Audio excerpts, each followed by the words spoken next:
हे student, welcome once again. बच्चों, आज की इस वाले वीडियो में हम लोग एक्सरसाइज 2.5 का जो 5th नंबर वाला क्वेश्चन है इसे सॉल्व करना सीखेंगे। इंपॉर्टेंट भी है और ये थोड़ा सा आपको ध्यान से समझना पड़ेगा। ये देखो किस टाइप से सॉल्व होगा पता है आपको। जैसे क्वेश्चन में आपने 3 सॉल्व किया था ना, वैसे यहाँ पर भी आपको इसको फैक्टराइज करना है। बस फर्क क्या है कि वहाँ पर आपने a प्लस बी का होल स्क्वायर वाला फॉर्मूला, यानी कि x प्लस वाई वाला जो हमारा होल स्क्वायर का फॉर्मूला रहता है, या फिर x माइनस वाई का जो होल स्क्वायर वाला फॉर्मूला होता है, फॉर्मूला या आइडेंटिटी जो करना चाहो वो कर सकते हो। आपके बुक में आइडेंटिटी वर्ड यूज़ किया गया है और हम लोग बचपन से फॉर्मूला पढ़ते हैं, इसलिए मैं फॉर्मूला बोलता हूँ उसको। ठीक है, तो यहाँ पर हमको वो वाला फॉर्मूला तो लगेगा नहीं। यहाँ पर कौन सा फॉर्मूला लगेगा जो मैंने आपको भी क्वेश्चन नंबर 4 में समझाया था। x प्लस वाई और प्लस जेड का अगर होल स्क्वायर है, तीन टर्म हमारे पास दिए हैं, तीनों का अगर होल स्क्वायर है, तब हमारा जो फॉर्मूला लगता है ना, X square plus Y square plus Z square plus 2xy plus 2yz और प्लस 2xz, वो वाला फॉर्मूला हमको यहाँ पर अप्लाई करना है। और इसको क्या करना है, फैक्टराइज करना है, छोटा करना है। ये कैसे अप्लाई करते हैं, कैसे छोटा करते हैं, मैं आपको कॉपी में सिखा देता हूँ। और अगर आपने प्रीवियस वाले वीडियोस नहीं देखे, जैसे 3 और 4th वाला, तो जरूर देख लेना। उससे आपको समझ में आएगा कि इसको कैसे सॉल्व करना है। उसका लिंक मैं आपको नीचे डिस्क्रिप्शन बॉक्स में दे दूंगा, और जो मैं नेक्स्ट वीडियोस बनाऊंगा उनका लिंक भी आपको नीचे डिस्क्रिप्शन बॉक्स में प्रोवाइड करा दूंगा। तो आइए स्टार्ट करें और इस क्वेश्चन नंबर 5 को सॉल्व करना सीखते हैं। तो देखो ये हमारा क्वेश्चन है। सबसे पहले तो आपको फॉर्मूला पता होना चाहिए कि फॉर्मूला कौन सा हमको यहाँ पर अप्लाई करना है। तो मैं आपको सबसे पहले फॉर्मूला ही बता देता हूँ। अगर हमारे पास देखो x प्लस में y और प्लस में z का स्क्वायर अगर दिया हुआ है तीनों का, तो x का स्क्वायर होता है, प्लस में y का स्क्वायर होता है, प्लस में z का स्क्वायर, उसके बाद प्लस 2xy होता है, फिर प्लस 2yz होता है, और फिर प्लस में 2zx होता है, या फिर xz भी इसको कहते हैं। ठीक है, तो अब यहाँ पर आपको ये ध्यान देना है कि ये जो हमारे पास टर्म दिए गए ना, इतने लंबे चौड़े, ये जो पॉलिनोमियल दिए हैं, इसको इस फॉर्मूला में हम लोग कैसे कन्वर्ट कर सकते हैं।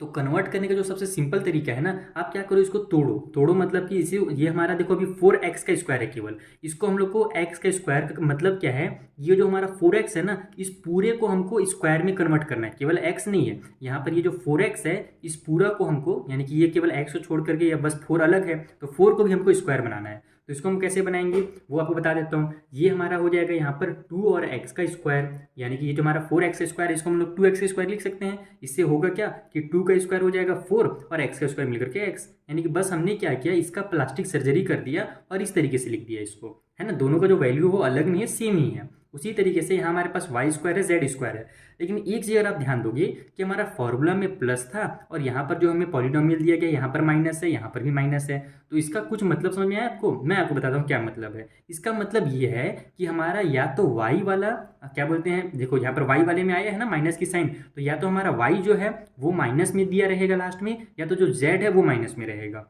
या फिर x जो है वो माइनस में रहेगा। तो अब आप देखो कि यहाँ पर माइनस की साइन लगी है और यहाँ पर भी माइनस की साइन लगी है, और यहाँ पर भी z है और यहाँ पर भी z है, दोनों जगह z है। इसका मतलब ये हुआ कि इस z की वजह से ही यहाँ पर जो माइनस का साइन है ना वो लग जा रहा है।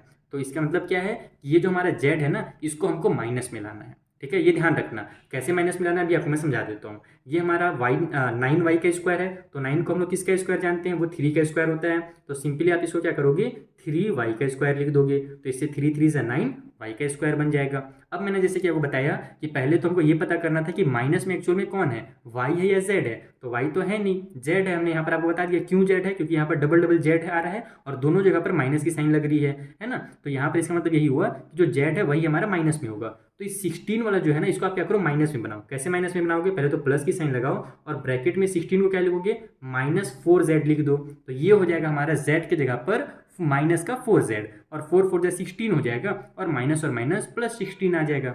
समझ में आया मेरी बात। उसके बाद आप सेम इसी तरीके से इन लोगों को भी कर लो। अगर आपने स्टार्टिंग के 3 टर्म बना लिए, x y और z बना लिया, तो इसमें आपको दिमाग लगाने की कोई जरूरत नहीं, बस उतारते जाना है। उतारते कैसे जाना है वो देखो, आप प्लस की साइन लगा लो।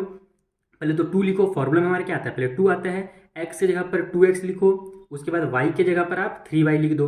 अब अगर आप इसको सॉल्व करोगे ना, तो देखना आपका इतना आंसर आ ही जाएगा। देखो 2 2 जा 4 हो गया, 4 3 जा 12, 12 दिया हुआ था, x और y मिलकर के xy आ जाएगा। यानी कि अगर आपने स्टार्टिंग के 3 टर्म बना लिए, तो इधर वाले जो बड़े बड़े आपको दिख रहे हैं ये ऑटोमेटिक ही बन जाएंगे। मेन जो काम रहता है स्टार्टिंग का 3 टर्म बनाने का रहता है। उसके बाद प्लस में 2yz है ना, तो प्लस में लिखो 2, y की जगह पर लिख दो 3y, और फिर z की जगह पर हमने कितना निकाला है, -4z निकाला है ना, तो -4z लिख दो। ठीक है, तो अब देखो, अब इसको अगर सॉल्व करोगे ना तो इतना आंसर आ जाएगा। मैं आपको चेक करके भी दिखा देता हूँ। 2 3 जा 6 और 6 4 जा हो जाएगा 24, प्लस और माइनस -24, y और z मिलकर के yz आ गया। देखा आपने, यानी कि अब आप इसमें ध्यान देने की जरूरत ही नहीं है, आपको जो ध्यान देना था शुरू में देना था। अब उसके बाद फिर लास्ट में हमारे पास प्लस 2zx है, यहाँ पर 2 लिखेंगे, z की जगह पर 4z जो हमने निकाला था, तो -4z लिख लो, और फिर x की जगह पर हमारे पास क्या दिया भैया, तो ये हमने 2x निकाला था, तो ये हो गया 2x। अब ये हमारा क्या हो गया, इस तरीके से हमारा फॉर्मूला के टर्म पे बन गया है ना। तो देखो क्वेश्चन नंबर 4 में हम क्या कर रहे थे, फॉर्मूला को एक्सपेंड कर रहे थे। यहाँ पर हम लोग इसको क्या कर रहे हैं, बड़ा से जो है उसको छोटा करते जा रहे हैं। तो पहले तो हमने ये फॉर्मूला के टर्म पे इसको बना लिया है। अब सिंपली आप क्या करो, इसको जैसे हमारा फॉर्मूला होता है इस टर्म पे लिख दो। यानी ये अब हमारा एक्स का स्क्वायर, वाई का स्क्वायर, जेड का स्क्वायर, 2xy 2yz है ना, और फिर 2zx बन गया। तो अब इन सभी को क्या करेंगे, हम इस तरीके से ब्रैकेट में क्लोज कर देंगे। यानी कि ये हमारा बन जाएगा एक्स का x plus Y plus Z. तो x यानी कि 2x प्लस में y यानी कि 3y, और फिर प्लस में देखो z जो है वो हमारे पास -4z है। तो यहाँ पर हम लोग -4z लिखेंगे और इन सभी का स्क्वायर कर देंगे। यानी जब इसको हम लोग ब्रैकेट में क्लोज करेंगे ना, जैसे कि क्या बोलते हैं, वो बड़ा सा जो जीन निकलता है ना अलादीन के चिराग से, उसको जब ब्रैकेट में क्लोज किया जाता है, उसके डब्बे में क्लोज किया जाता है, छोटा हो जाता है ना। तो बस इन सभी को जब हम लोग क्लोज करेंगे तो ऑटोमेटिकली इतना हो जाएगा। इसमें आपको कोई दिमाग नहीं लगाना है, केवल इसमें आपको फॉर्मूला में पुट कर देना है। इस तरीके से बन गया। और फैक्टराइज करने का मतलब है कि चूंकि स्क्वायर है तो इसको 2 बार लिख दो। ये हो जाएगा हमारा 2x प्लस में 3y -4z, और फिर से एक बार, क्योंकि स्क्वायर तो हम जानते हैं अगर 4 का स्क्वायर है तो 4 × 4 होता है। वैसे यहाँ पर इसका स्क्वायर है तो बस इसका 2 बार मल्टीप्लाई कर दो, 2x प्लस में 3y माइनस में 4z। ये हो गया इसका आंसर।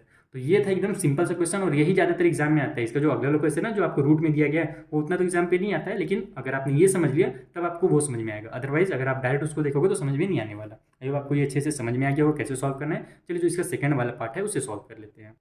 तो देखो ये हमारा सेकंड नंबर का क्वेश्चन है। फॉर्मूला मैंने फिर से उतार लिया ताकि जब मैं फॉर्मूला में इसको पुट करूं तो आपको समझ में आता जाए। सबसे पहले हम क्या देखेंगे कि x को हमको प्लस में बनाना है या माइनस में बनाना है। यहाँ पर आप देखोगे कि हमारा फॉर्मूला तो पूरा प्लस में होता है, लेकिन जब हम इक्वेशन में आते हैं, पॉलिनोमियल में आते हैं, तो यहाँ भी एक माइनस की साइन है, यहाँ भी एक माइनस की साइन है। तो इन तीनों में से x, y और z में से कोई एक इसका मतलब माइनस है। अब कौन माइनस है वो पता लगाने के लिए हम क्या देखेंगे कि इन दोनों जो हमारा टर्म दिया हुआ है ना, ये वाला और ये वाला, इसमें कॉमन कौन सा है। तो आप ध्यान दो कि यहाँ पर भी x है और यहाँ पर भी x है। इसका मतलब इस x के वजह से ही ये जो हमारा टर्म था वो माइनस हो गया और यहाँ पर भी माइनस हो गया।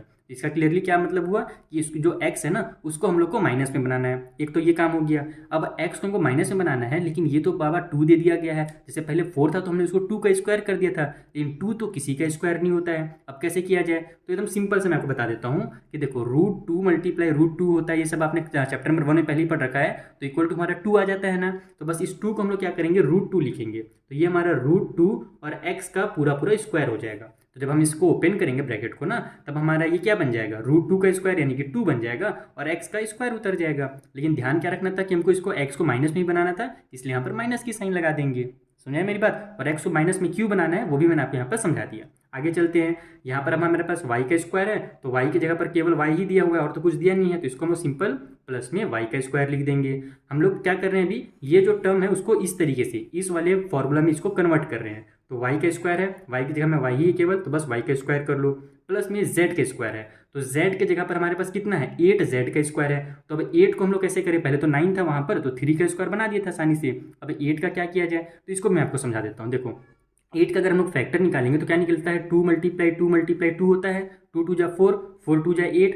तो हम क्या करेंगे, ये जो हमारा 2 2 जा 4 बन रहा है इसको 2 रहने दो, और ये जो 2 है उसको √2 बना दो। यानी देखो कुछ इस तरीके से मैं आपको समझाता हूँ यहाँ पर लिख करके। ये हो जाएगा हमारा 2√2 और ये z का स्क्वायर। इससे होगा क्या कि 2 का स्क्वायर है, जब इसको हम लोग ब्रैकेट को ओपन करेंगे, देखो यहाँ पर आप इसको समझने की कोशिश करना कि जब हम लोग ब्रैकेट को ओपन करेंगे तब क्या हो जाएगा, ये 2 का स्क्वायर 4 बन जाएगा, ठीक है। और उसके बाद फिर मल्टीप्लाई की साइन है, बीच में कोई भी साइन नहीं, मल्टीप्लाई की साइन है, और ये √2 का जो स्क्वायर है वो 2 बन जाएगा, और ये जो हमारा z है वो z उतर जाएगा। तो 4 2 जा 8z आ जाएगा हमारा आंसर। तो बस 8z को हम इस तरीके से इसीलिए लिख रहे हैं। इसको लिखने के लिए आपको ऐसे यहाँ पर फैक्टर अपने माइंड में कर लेना है कि 2 2 जा 4 होता है, तो मैं यहाँ पर 4 का जो स्क्वायर है 2 वो लिख दूंगा, और इस 2 के बदले में हम लोग जानते हैं कि 2 अगर है तो उसको हम लोग को √2 लिखना पड़ता है, तो उसी तरीके से यहाँ पर हम लोग √2 लिख देंगे, ठीक है। और ये z का स्क्वायर हो गया। आगे चलते हैं, अब आसानी से बन जाएगा। अभी हमारा x, y और z हो गया, बस अब इन तीनों को आपको यहाँ पर उतारते जाना है। प्लस की साइन लगाते जाओ, 2 की जगह में 2, x की जगह पर -√2x हो गया, y की जगह पर हमारे पास y का स्क्वायर हो गया।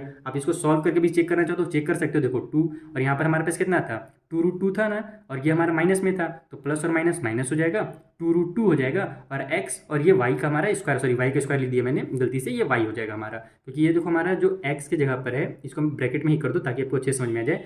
x की जगह पर हमारा -2x है, y की जगह पर हमारा y है, और z की जगह पर हमारा 2√2z है। ये ध्यान रखना आप यहाँ पर। उसके बाद फिर प्लस की साइन है, प्लस की साइन लगा दो। अब यहाँ पर मैं नीचे लिख देता हूँ, जब थोड़ा सा लिखूंगा तो खिचड़ी बन जाएगा क्या, नहीं चलो इतना जगह इतना में बन जाएगा। 2yz है तो 2 का 2 उतार दो, y के जगह पर हम लोग का y उतर जाएगा, और z के जगह पर हमारे पास क्या है, तो z के जगह पर हमारे पास ये वाला है, तो इसको आप ब्रैकेट में लिखो, ज़्यादा बेटर है। 2√2z, ये हमारा z का वैल्यू है।